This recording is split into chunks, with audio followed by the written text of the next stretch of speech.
तुला चप्पल घेऊन देतो असे आमिष दाखवत 9 वर्षांच्या चिमुकलीला शेतात घेऊन अत्याचार करण्याचा प्रयत्न केल्याची घटना घडली। घटनेत चिमुकली नरधामाच्या तावडीतून सुटून शेतात काम करणाऱ्या महिलांजवळ पोहोचली, त्यामुळे अनर्थ टळला। जळगावात ही घटना घडली आहे। या घटनेने परिसरात खळबळ उडाली। मिळालेल्या माहितीनुसार समाधान उर्फ सोमा अभिमन भिल वय वर्ष 24 याला मेहरून बारे पोलिसांनी अटक केली आहे।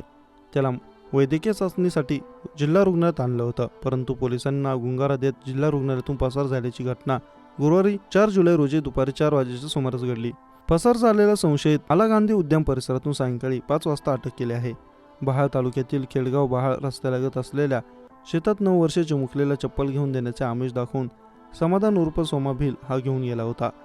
त्याने शेतात त्या चिमुकलीवर अत्याचार करण्याचा प्रयत्न केला, परंतु चिमुकलीने त्या नरधामाच्या तावडीतून आपली सुटका करून घेत शेतात काम करणाऱ्या महिलांना घटनेची माहिती दिली। यावेळी संशयित समाधान उर्फ सोमा भिल हा तेथून पसार झाला, परंतु ग्रामस्थांनी त्या संशयिताचा पाठलाग करत त्याच्या मुसक्या आवळून पोलिसांच्या स्वाधीन केलं। या प्रकरणी संशयिताविरुद्ध पोस्को अंतर्गत मेहरून बारे पोलीस ठाण्यात गुन्हा दाखल करण्यात आला होता। पोस्को अंतर्गत अटक केलेल्या गुन्ह्यात संशयित समाधान उर्फ सोमा भिल याच्या वैद्यकीय चाचणीसाठी त्याला गुरुवारी 4 जुलै रोजी 2 कर्मचाऱ्यांनी जिल्हा रुग्णालयात आणलं, परंतु या ठिकाणी 4 वाजेच्या सुमारास पोलिसांच्या हातावर तुरी देऊन तो पसार झाला होता।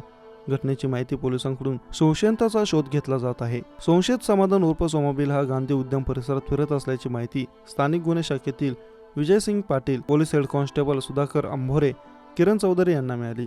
त्यांनी लागलीच त्या ठिकाणी धाव घेत पसार झालेल्या संशयिताच्या मुसक्या आवळल्या। या प्रकरणी पुढील तपास सुरू आहे। दरम्यान मुलींवर लैंगिक अत्याचाराच्या घटनांमध्ये दिवसांदिवस वाढ होत आहे।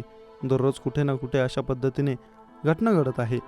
मात्र या सर्व घटनेला कायद्यात तरतुदी असताना देखील कुठलाही भय न बाळगता मुलींवर होणाऱ्या अत्याचाराच्या घटनांमध्ये वाढ होताना दिसते।